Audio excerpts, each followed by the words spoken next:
In 1997, he bought a one-way ticket to Prague. Didn't know a word of the language, didn't have a plan. My guest today is Steve Gove, the Scottish founder of the Prague Fringe Festival, now in its 25th year. And in this conversation, he tells us about how to build something meaningful from nothing, from scratch, why naivety is actually an asset, and what it feels like to spend a life doing something you love. But this conversation goes far beyond just festivals. He talks about the courage to announce something before you can see a clear path, a philosophy of life called to fuller, and why the riches of the heart are the only ones that matter. Welcome to Eudaimonia. I wanted to start with a little bit of an introduction to yourself for people who don't know you. What's your backstory like? Well, I'm a Scot from the northeast of Scotland originally. Um, Mm-hmm. and I live in Prague, which is a very different country to Scotland. It's completely landlocked. Mm-hmm. Um, Equally as beautiful in many different ways. And I've lived Mm-hmm. here for almost 30 years. I moved Mm-hmm. here in 97 on a one-way ticket, which felt like a real adventure back in the 90s, Tell me, what were you doing when you were in Scotland? The large part of your adult life that you spent there. What were you doing, and then what made you suddenly get up and leave for Prague? I just remember it in my final year at school. I was in the drama club and I did sort of all that kind of thing. And I really wanted to be an actor. That was the original dream, and I had a bit of support from a drama teacher that was at the school. And I got an interview. And Mm-hmm. the Aberdeen interview was for a teaching course. So it was teaching and production. I trained there and absolutely loved it. But Yeah. slipped more into the production side of things Mm-hmm. during my studies. Mm-hmm. I was more involved with lighting and props and stage Right. management things, which I really liked. I was really Mm-hmm. interested in. So I graduated and fell into a supply teaching job. There was somebody was ill, and one of the drama teachers in the local schools was ill, and I Mm-hmm.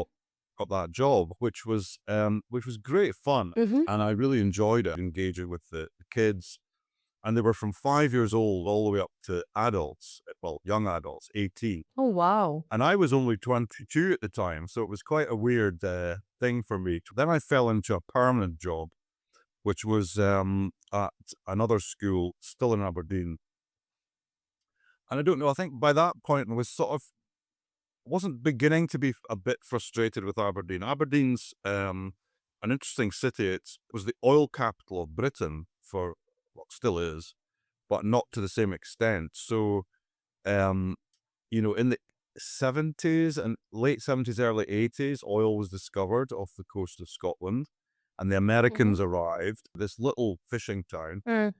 became this sprawling metropolis with all sorts of new houses built and everything, and it Mm. became quite the place. And in its day, in the 80s when I lived there, it was the Mm-hmm. second most expensive place in Britain after London. So London Oh for wow. housing, then Aberdeen, and it was because of the oil. So it's quite a vibrant Mm. place, it's quite an arty place. But I think Mm-hmm. after 5 or 6 years of living there, I was sort of just thinking, I would like to do something different. Mm-hmm. And I decided to leave. And I could still remember walking up the corridor to the head teacher to announce my departure. And I didn't think it was the wrong thing to do. I just thought if things are going to happen. And Mm-hmm. I actually, a friend of mine who was another teacher Mm-hmm. said, "What's the plan?" And I said, "Oh, I'm going to the Fringe in Edinburgh." And he said, "Yeah, but what's the plan?" And I said, "No, that is the plan." And oddly enough, when you get to, fast forward 30 odd years, it kind of ended up Mm-hmm. being, I didn't know that at the time. Yeah. So tell me, so you moved from Aberdeen, your plan was to go to the Edinburgh Fringe Festival. What did you end up doing there? So I went down, actually, I went down for a few, a couple of times I went down for the day. It's only a couple Mm-hmm. of hours by train, Mm-hmm. and I was going around the cafes and bars and such like. And the idea was just Mm-hmm. to be there. It wasn't really anything about like getting an arts industry job. And I Right. actually got given a job in a cafe off the Royal Mile, making Mm-hmm. cappuccino and making cappuccinos. And I was so excited that I just got this job in Edinburgh.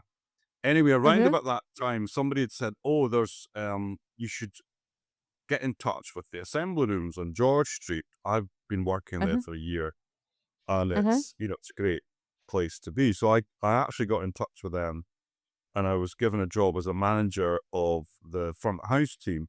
But I Yeah. got a job in the assembly rooms on George Street, which is one of the big, Mm-hmm. big hubs of the Edinburgh Festival Fringe, and to Oh. this day it still is. And a fantastic Georgian building, which is during it's a kind of it's a public building that you can hold your wedding there. There's a place for Okay. receptions, and it's been on Right. the go. And this all the interesting characters and people that have been through that building are astounding.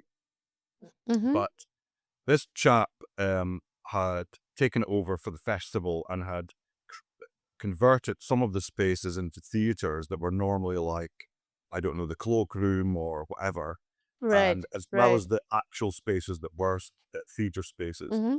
And Mm-hmm. it was just this vibrant hub, and there were 6 spaces within the building. So the Edinburgh Fringe Festival has a very interesting history. I mean, I just came upon it because I started speaking to you. So why don't you tell us the story a little bit of how the Edinburgh Fringe Festival started? What was the origin? So if we start with the Edinburgh International Festival, it was a festival that was created in 1947 to reunite Europe. So it was after the Mm-hmm. very dark war years, and there were all sorts of debates about where it should be. And Edinburgh was chosen. I mean, Edinburgh was a very kind of non-cultural, sort of dark place to be. Maybe in the 50s, the 40s and 50s, there wasn't a lot going on. Probably the bars closed at like 9 p.m. and all this kind of thing. It was Mm. very non-cultural to have a festival, but they decided to have it there. Mm-hmm. And during the process of uh, setting the festival up, there were a number of artists who wanted to be part of this festival, and Mm-hmm. they were student groups or whatnot. There were 8 Mm-hmm. groups in total, and they were told that there wasn't a place for them. The festival was high art. It was ballet, it was opera, it was classical music, it was Mm. high drama, and these were Mm-hmm. sort of possibly largely amateur groups. Mm-hmm. So they decided, well, look, we're not going to get into the program, so let's just do it anyway. We'll just go. It was this amazing thing. It was an amazing time to be alive. After the war, people were Mm-hmm. coming back to life, living their lives Yep. there, and Mm-hmm. they just rocked up. Some of them were local, I think, and they found spaces in, whether it was in the back of a cafe or the cellar of a bar or whatever, and they did their Mm-hmm. shows. And a journalist at the time said, "Oh, there appears to be some kind of fringe to the festival." And there it Oh. lies the beginning of it. So that's how the fringe started at the fringe of, I guess, high art. So, and of course, now it's been so many years. What do you think is the spirit of fringe? And now fringe happens so in so many different cities. Is that original spirit still there? Has it sort of morphed into something else? How do you see it? I think all fringe roads definitely lead to Edinburgh. I think any fringe festival that's evolved, wherever it is in the world, whether it be New Zealand, Canada, or for that matter, other parts of Scotland, and then Mm-hmm. here in Europe as well. It's a case of, I think, that Edinburgh is definitely the inspiration for it all, and everyone knows that Mm-hmm. Edinburgh was the original fringe. For example, in Canada, they have a system where it's a lottery. So the artists apply, and then Mm-hmm. names are literally pulled out of a hat. So to keep the festivals a reasonable size, but to keep the Mm-hmm. fairness aspect of it. So they've Right. taken literally the sense of Edinburgh. Anybody can perform. It's up to you to set it all up and to make your way there and Right. all the rest of it. But there's nobody ever going to be turned away. And that was the sense Mm-hmm. of the Fringe in Edinburgh in its early years. Like, we're not going to be turned away. We're going to come and do it anyway. But Right. then our model is very different in a sense that we're a Mm-hmm. curated festival. So we've created a Mm-hmm. Fringe that has very much the atmosphere of Edinburgh and the vibe of Edinburgh Mm-hmm. and the spirit of Edinburgh for sure. But it's only 9 days now. It's only 9 days. It's only 7 theaters, and it's only Mm-hmm. 50 groups.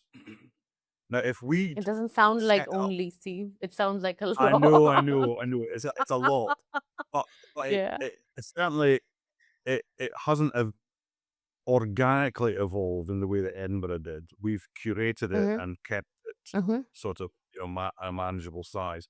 But then there's other fringes, like for example, Hollywood has a great fringe, and the organizers, there was a square mile of Hollywood, and they went to every bar, every cafe, every theater, every performance space, and said, "Would you like to be registered as a venue?" And of course, most of them said yes.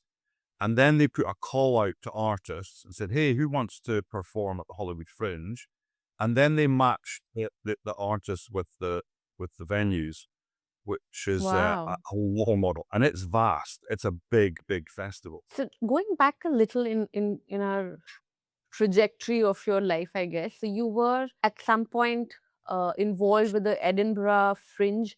At what happened that you one day decided to move to Prague? But Mm-hmm. I'd always kind of fantasized about living abroad. I went as a kid. We had a school trip to France, and in Mm-hmm. those days there were no or only very, very expensive flights from Scotland to anywhere in Europe, and Mm-hmm. Paris was really the only direct connection.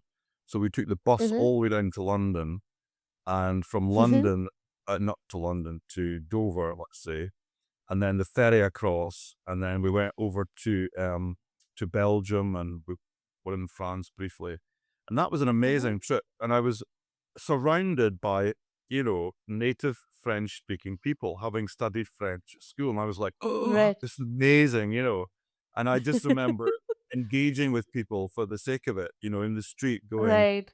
"Oh, can Right. I?" Où est le banque or something, just some random, like, where's the time? Just asking people, and and they were telling me, and I was like, this is so exciting. I'm relating to somebody that's French in their own language. Yeah. Yeah. And I remember, and we went back the next year, that was Paris and Brittany. Um, Mm-hmm. and I just remember during those first two trips out of Britain, I remember saying to my mother, I want to live abroad. I want to live Mm-hmm. outside of Britain. Um, Mm-hmm. so that was very much part of the whole vibe right from the beginning. Um, Mm-hmm. in terms of those first experiences of speaking a different language in a country where that is the Yeah. language of most people. I met a friend who had got a job out here, and I was like, "Where's Prague?" Because, like, in those days, people weren't really traveling there. It was quite expensive to get here in those days. It had just not long opened up from the dark communist days. So that was 97, and 89 into 90 was the the new period for the Czech Republic after, or Czechoslovakia as it was then, after communism. Mm-hmm. Um, Mm-hmm. so it was kind of a bit like I saw an opportunity. Anyway, he was out here for a few weeks, and then I ended up joining him. Mm-hmm. And then but the odd thing is that right from the very beginning, I never saw it as being um a sort of month or two. I just thought I'm moving to Prague. And to this day, I've never ever thought once it's time to go. It's time to move back home, or it's time to move somewhere else. It was a curious place, and it did frustrate me in the early days. I was kind of like, I don't really know if I get this, because I didn't speak the language. It was very different to French, Italian, any language that I'd been exposed to. Mm-hmm. And there were literally no words in common with any of those languages that I'd Mm-hmm. learned. So for me, that was a really big challenge. And I just thought, I did start learning Czech right from the get. In fact, before I left, I bought a BBC language cassette that Mm-hmm. boldly stated, learn Czech in 3 weeks. And I thought, it's going to be great, And I put the cassette Wow. on and I thought, this is not going to happen. And then, so not speaking the language was a bit tricky in the early days because Right. people weren't speaking English. I mean, prior Mm-hmm. to false communism, got Russian from Mm. primary school all the way through, and Mm-hmm. English was not a standard. Right. You were telling me that you also spent some time there teaching English, and you almost felt like a psychologist because people were coming and telling you all kinds of things. Talk a little bit about that. Yeah, yeah. It was. So I didn't do anything when I first arrived. Luckily, I was staying at my friend's place, and I had a very small amount of savings, which I was able to tap into. But Mm-hmm. and I just thought, well, look, people are teaching English here because there's a thirst for it, and Mm-hmm. so I put a little notice up on which everybody did in those days with these little your number, and you just ripped off the number and you called the number and Mm-hmm. you phoned up, and that was the idea, was to try and encourage. And I got a few students, a Mm-hmm. dentist who Mm-hmm. actually ended up being my dentist until he retired 2 years ago. Wow. And the other student was actually an English Mm-hmm. teacher. And Oh, she was like, oh, I just need practice because my students are better than I am now. Because by that point, uh, kids were getting the opportunity to go to the States for a year or to go to wherever. right, And right. they were much more, they weren't more fluent, let's say, than the teacher or proficient, but their pronunciation was a lot better. And she Mm, said that some of the students laughed at her pronunciation. mm, So that was mm-hmm. interesting. Anyway, I ended up getting a job in a little language school, and I mean it was very poorly paid. I didn't earn very much at all at that point, but I Mm-hmm. really really enjoyed it, and it was interesting because most of the lessons, especially with older people who had some working knowledge of English, they were just Mm-hmm. insisting on it being conversation. It has to be conversation. I mean, in those days there was no internet. There was Yeah, no access to hearing the language. So for them, when I arrived, right. it was like straight into it. Let's uh, Yeah. let's speak English. But it was quite funny because it, I don't know if it was because they were speaking a different language, but there was a point when I thought, "Gosh, am I their psychotherapist?" Because they were telling me all these very personal details about their lives, and there was one Right. guy. He said to me something about his girlfriend. And I said, "Oh, no, no, no, you mean wife? Because earlier you said wife." And he said, "No, no, no, no, my girlfriend." And I was just like, wait a minute. So it was all sorts of moments like that where I just thought, Mm, okay, fair enough. uh, I won't ask any more mm. questions. But people were very open with their lives, and it Right. was interesting. And I also met people from all sorts of walks of life. Mm-hmm. I met like director of one of the big pharmaceutical companies that I taught for, that I met Right. all sorts of, I met the cleaner, the Mm-hmm. dentist, whatever, Right. everybody. I met all sorts of people who had fascinating stories about Yeah. living during the communist times, whether they had stayed here or whether Mm-hmm. they had left. In 1968, there was a window where a lot of people left Right. and were not able to come back and visit their families because, of course, they wouldn't have been allowed to leave again. But really interesting stories about people who just went to Denmark or France or wherever and Mm-hmm. set new lives up, um, escaping what were some pretty horrible years after Right. 1968. So that it was kind of like it was a really interesting learning process because I was teaching them, but actually they were teaching me as well a lot. about their lives and the country and how things Mm-hmm. had been not that long ago. Moving from that, there was this period where you suddenly got the inspiration for starting the Prague Fringe Festival. How did that happen? So, yeah, talk a little bit about that. Yeah, it was I think a bit like the Aberdeen days. I think I just got to a point where I thought, is this what I want to do? By the end of it, actually, it was quite lucrative because I got a business register and Mm-hmm. I had official visa to stay there and I had a business register. So I could actually then invoice for my English lessons. So by the end of it, I was actually more managing teachers that were working for me. So I had 5 full-time teachers who were working Right, for me, teaching the students on all the clients that I right, built over the years. right. Um, so I was a bit more hands off. So that was probably the Mm-hmm. start of it, thinking, that something else could happen here. But I'd been Mm-hmm. going back and forward to Edinburgh. So it was 2000 by this point. So it's 2 or 3 years along the line, Mm-hmm.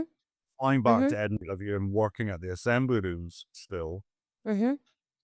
And then it was a case of one year I just thought, oh, wait a minute, it'd be really interesting to take some Czech work to the Edinburgh Festival Mm-hmm. Fringe. That would be brilliant. And I'd seen a few shows, and obviously by that point, and I'd met some people. And then I thought, wait a minute, and Edinburgh is expensive. It's not a cheap uh, Mm-hmm. festival to attend as an artist. Mm-hmm. And I wasn't quite sure whether I'd be able to raise the money to make that happen. So I thought, well, hang on a Mm-hmm. minute. Can't take Prague to Edinburgh. Let's bring Edinburgh to Prague. And it was the year Wow. 2000. I know, crazy. And it was the year 2000. And of course, it was the new millennium. Everyone was Mm-hmm. excited about it being the year 2000. And I made Yeah. an announcement to 2 friends in a bar in Edinburgh in that particular year and said, listen, I'm going to start a fringe in Prague. And they were like, Wow. okay. And of course, it was a bit like my sort of, what's the plan? Which I think it would be Mm-hmm. amazing to bring up a festival of a slice of the atmosphere of Edinburgh to Prague. Yeah. And Yeah. then after a bit, the friend that I'd shared most of these ideas with was like, actually, Mm-hmm. that might work. And so he's a dear friend who's still a Mm-hmm. friend today, despite all the crazy early years of Prague Fringe. And his name is Angus.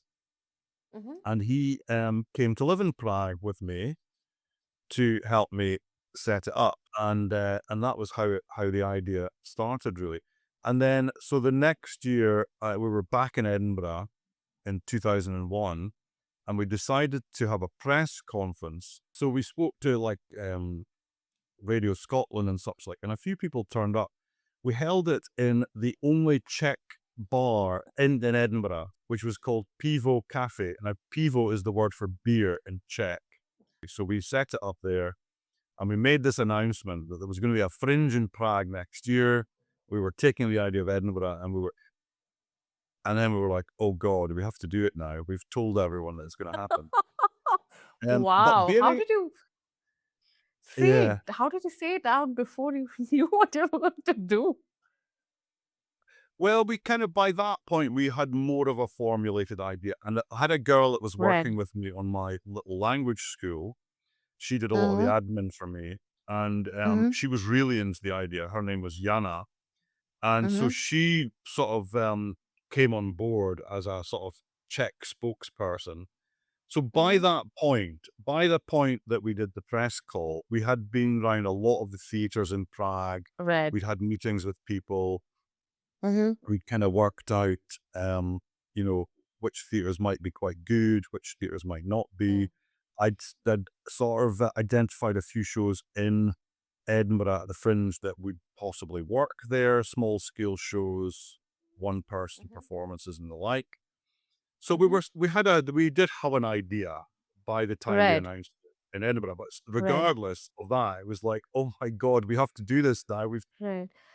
So I have two questions on this. A, because, like you're saying, Czech Republic is not an English speaking country. When you thought of putting the Fringe together, what were your thoughts around, what kind of programs would you put together? How would it sort of take off in a country which is non English speaking? So that's one. And the second one is, what kept you going? Because this is pretty much starting from scratch with no support from anywhere. Well, I mean, it was a huge buzz. I mean, when Angus moved over, it was just such a buzz that one of my Mm-hmm. oldest pals was in town and we were working on this together. And um, so, my language school was keeping us all afloat, and Mm-hmm. was pretty much funding a lot of the running costs in that early year leading up to the first Fringe. But Mm-hmm. a sort of key turning point was I'd actually become friends with a woman who established a European film festival here. Mm-hmm. Her name's Eva Kacharova, and Mm-hmm.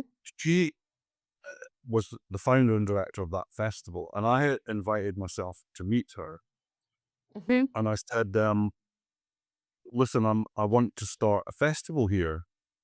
Mm-hmm. And she was like, "Okay, an English language festival based on Edinburgh." And Mm-hmm. she said, "Oh gosh, when do you want to do that?" And I said, "Oh, in Mm-hmm. 2 years from now." So I obviously told her when the idea was pretty Yeah. fresh. And she Yeah. said, "Okay."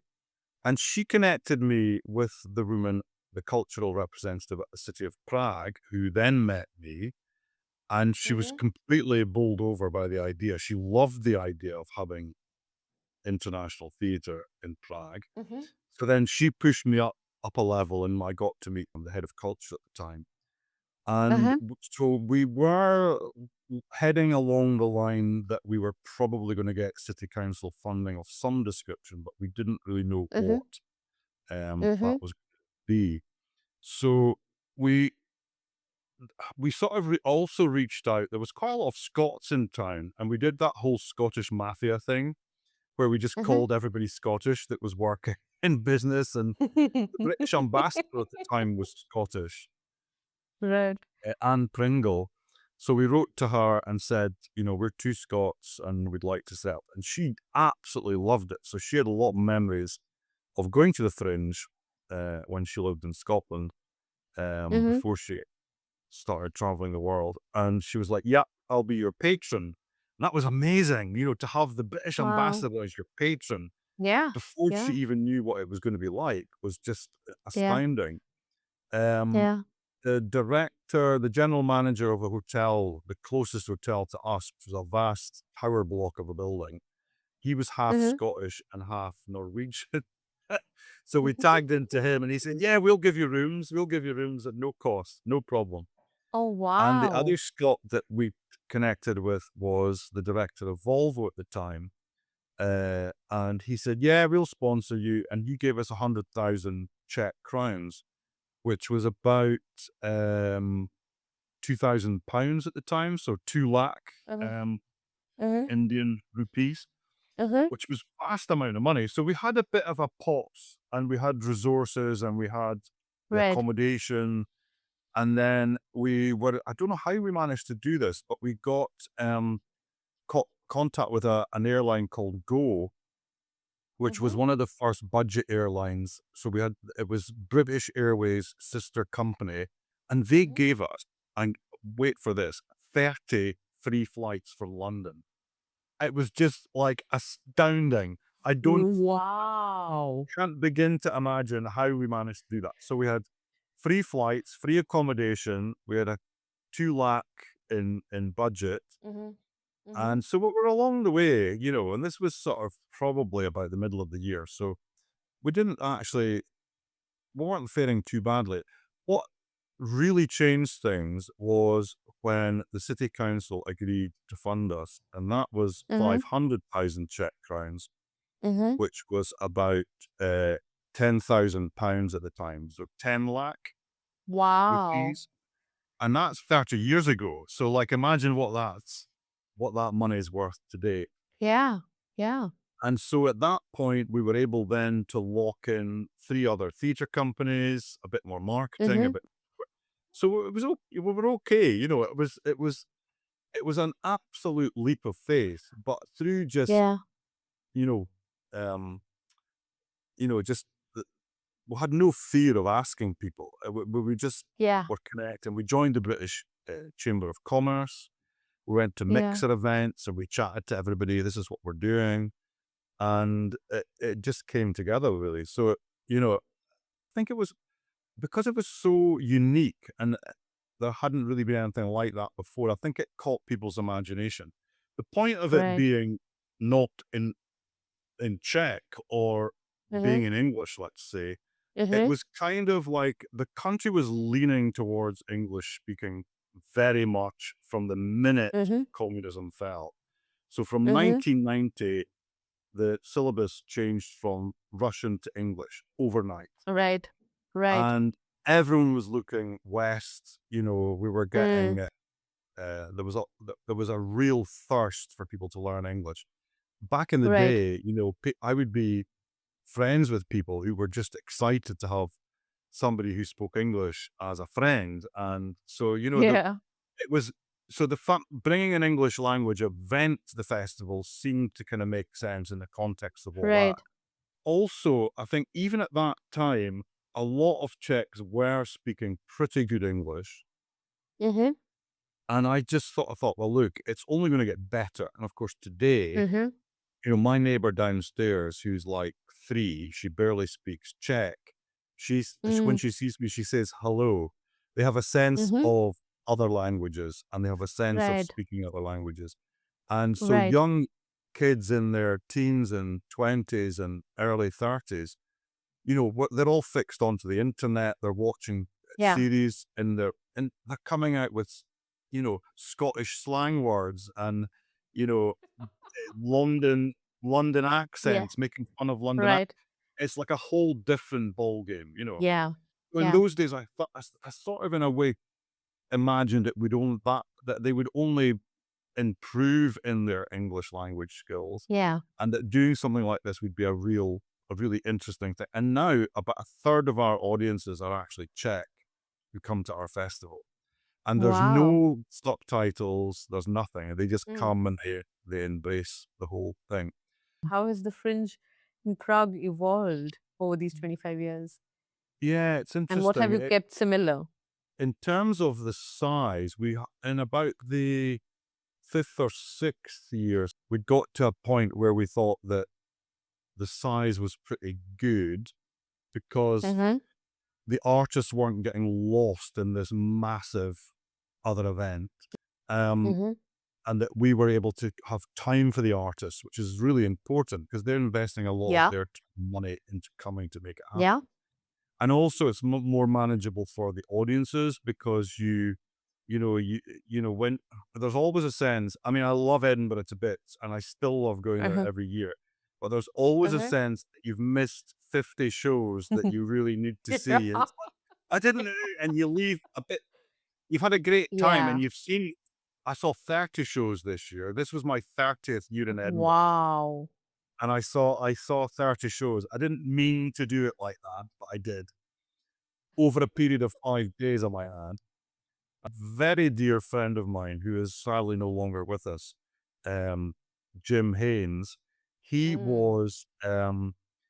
was one of the founding fathers of the Fringe. He moved to Edinburgh in the 50s when the Fringe Mm-hmm. was very much still a very fringe event, very small.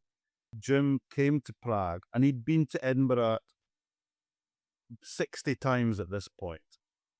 And I said, Wow. Jim, please give me a quote. Please give me a quote. Mm-hmm. What do you think about Prague Fringe? And he Mm-hmm. closed his eyes and he said, Prague Fringe is a great festival. It's like Edinburgh in the 60s, intimate, fun and friendly. And I was like, yes, Mm. this is it. Actually, if I tilt this up, there's Jim there. His philosophy on life just kind of made me feel okay about the kind of slightly wacky life that I have. Uh-huh. It was lovely to know him, and he had lots of really lovely stories about the early days of Edinburgh and such like and so forth. But he established one of the which is now one of the biggest and most prestigious theatres in Edinburgh. He started it back in the day. You said Jim had a certain way of looking at life, a certain way of thinking about how life should be lived. You've also said that, he would have dinner parties where everybody would be invited, and it's shaped in some ways the way you think about your life, your own life. So what is that way of looking at life? Yeah, his big thing was about just people and people meeting other people. And back Mm-hmm. in the 70s and 80s, he would travel around Europe a lot. And he would Mm-hmm. actually note down people's addresses and phone numbers. And he would ask their permission. And everybody said yes. And he published a few books. And it was like, if you're going to, Poland, go and visit these people and say hi to them. So it was kind of Oh, like, wow. he invented social media somehow, Yeah. and for sure. And he had these parties and dinner parties in Paris, and the whole point of them was not that he was going to meet people. It was about that he was going to. It's like, Ian, meet Samantha. Yeah. You meet this. Look, speak to each other, and it Yeah. was all about social interaction and meeting people. Um, Wow. That's very much me. As I speak to everybody, and when I'm in a tram and I hear somebody speaking a different language, I'm like, "What language was that?" And then we Yeah. start a conversation. Right. Much to Angus's despair, he's in Prague with me at the moment, and he's like, "Oh God, not another person I want to speak to." He likes, he enjoys it as well, but he's a bit more reserved than I am. And Right. if I hear people speaking Hindi, I'm right into it. I'm Mhm. like, "Oh no, which part of India are you from?" And they're like, "Oh, how do you know we're speaking Hindi?" And it's like, I know enough words in Hindi that I can just You're know that right. that's Hindi. Um, but Wow. so I think that's definitely part of it. But I would say that Jim had a sort of coined well, he created a new verb, and that verb Mhm. was to fuller, Fuller, and it Mhm. was he took the inspiration from, I can't remember who it was now. It was some German guy who had his philosophy of life was that you should spend your life doing things that you enjoy. Right. And work is a dirty word. It's like Mhm. it has negative connotations to it. So if Mhm. he sort of would say to me, working on the fringe, you're not working, you're foolering, because it's Oh, something that wow. gives you a lot of joy and fills your heart. And I think that's Mhm. true. I don't think and in those terms, I've actually never worked a day in my life because Right. I've always done things that I've enjoyed. I love teaching. I love working with kids. It was just so fulfilling. It was exhausting Uh-huh. and stressful, but it was very, and seeing what they Right. got out of their drama lessons. And Mhm. I love doing the festival, and it brings me endless joy. The whole point of it is about bringing people to this city. And Yeah. I only really thought about this not that long ago, because I remember in the early days of living here, I used to encourage Mhm. people to come and visit me because I loved Prague so much. I said, "Come to Prague, come and visit, come Yeah. and stay." That was Mhm. another Jim thing. Jim would be Mm. wherever, and he'd say, "Come to Paris," and he'd give people Right.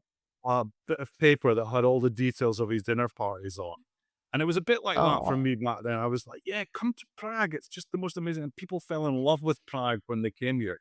Right. And that Yeah. wasn't the reason why I started the festival, but it's kind of, I've realized that part of the reason that I get so much joy out of this is that I'm able to share this wonderful city with Mm. thousands of people over these years. And I've been able to Yeah. introduce them to this city. It can often be that it changes people's direction and they come every year to Mm. the Fringe. There Yeah. was an Australian couple who one of our performers gave a leaflet to a number of years back Mhm. and said, Mhm. "Come to this show, it's in English."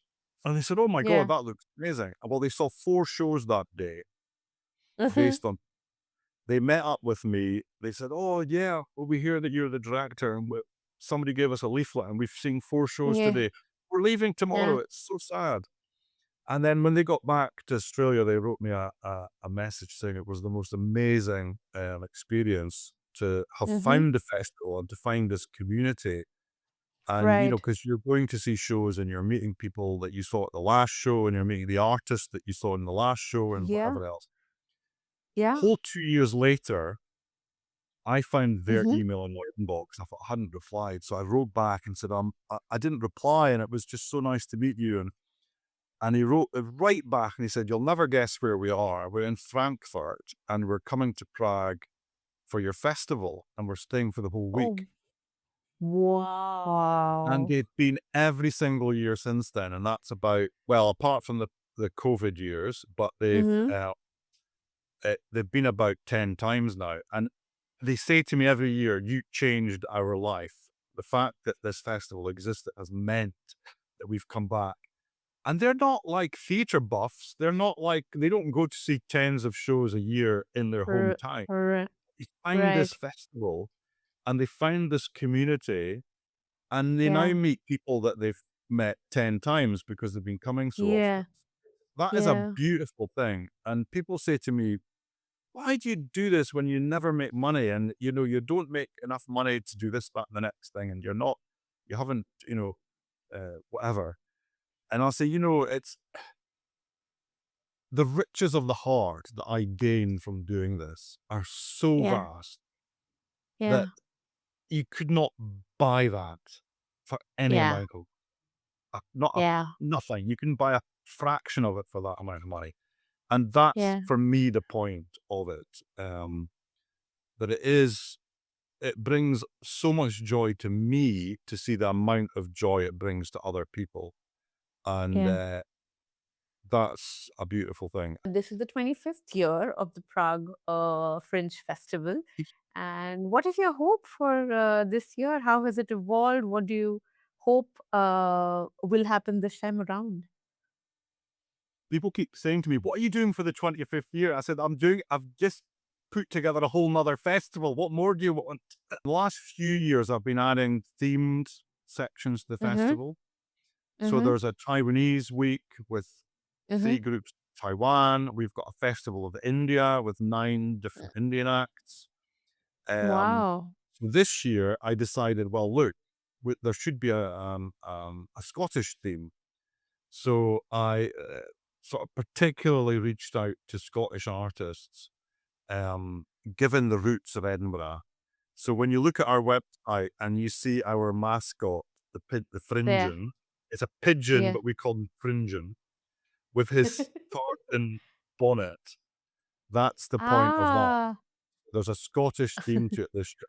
There's 9 acts. There's comedies, Scottish stand-up comedy.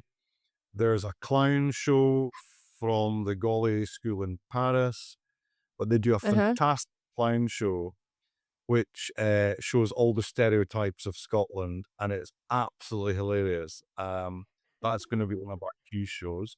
We've got a solo Macbeth performance, and Right. a lot more as well. So that's the kind of vibe of the festival this year. Just a little nod to Edinburgh. Right. But the Right. Indian section is going to be pretty big this year as well. I've been building connections with India since Uh-huh. 2008 when I first visited. I Right. immediately fell in love with India, despite Delhi's Mhm. pollution and despite all the craze that goes along with that. And Uh-huh.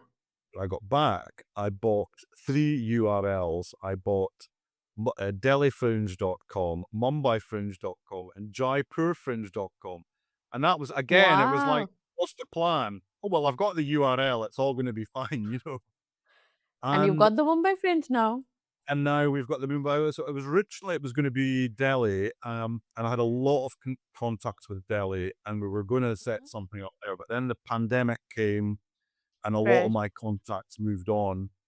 And in the Mm-hmm. interim, I met a young Indian called Simar Singh, who runs a poetry collective called Unerased Poetry. And he was studying in Prague, studying film. And he was wandering around and he saw this poster and it said International Festival English Language Theatre. And he thought, okay, well, this looks fun. Mm-hmm. So he volunteered and he was a volunteer helper for us. And somebody told me that there was an Indian working with us. And I was right, I'll search them out. And I said, I want to chat to you about India and whatever, because I've been 3 or 4 times by that point. Yeah. And so we became pals, and he moved back to Bombay, Uh-huh. and then, but every year kept bringing Indian work over from Uh-huh. Mumbai to Prague Fringe. So after a couple of years of working with Simmer, bringing shows here, I probably had quite early on anyway said to him, look, I fancied doing a fringe in Mumbai. And he said, we've got to. So we Yeah. start talking about it. It took 2 years to get it going. But Yeah. and that was it. So the 25th year of Prague Fringe and the first year of Mumbai Fringe, that was super Yeah. exciting. I suddenly felt that I had some true connection with India that was that had been there, but as a Yeah. visitor. But Yeah. now I just have something happening It's there, gotten solidified. and I'm just really so excited by that. And again, it fills my heart with so much joy Yeah. that was so successful and it was Yeah. so well received. And I'd say that I didn't think it would happen so quickly, but everybody from the get-go, it was like game on. There's going to be a Yeah. fringe, we're getting into Yeah. it. And I was Yeah. just, wow, this is just a whole nother side of India that I hadn't seen. Just people Yeah. jumping into a new idea and going, we're going with this. We are Yeah. game on, we're doing it. Yeah. The show packed out, not Yeah. just the known Indian acts, but the very Yeah. lesser known international acts. We had Sherlock, we had Beth, these fantastic characters, and bang, let's do it. And everybody, Yeah. the vibe was amazing. I The was reception. there. It was amazing. Yeah. So we're already planning the second one. So, and I think that's Awesome. going to be my other answer. If anybody says to me, "What are you doing for the 25th year?" I said, "Well, I've given myself another fringe, so that's enough." Yeah. You absolutely have. All right. Thanks so much, Steve. This was lovely. Thank you. It's been a true pleasure. Thanks so much for tuning in. I look forward to your comments and feedback. Before you go, can I ask for a favor? If you liked the show, would you consider subscribing? It's an easy way to support us, and we promise to keep doing what we're doing and try and do even better. Thank you.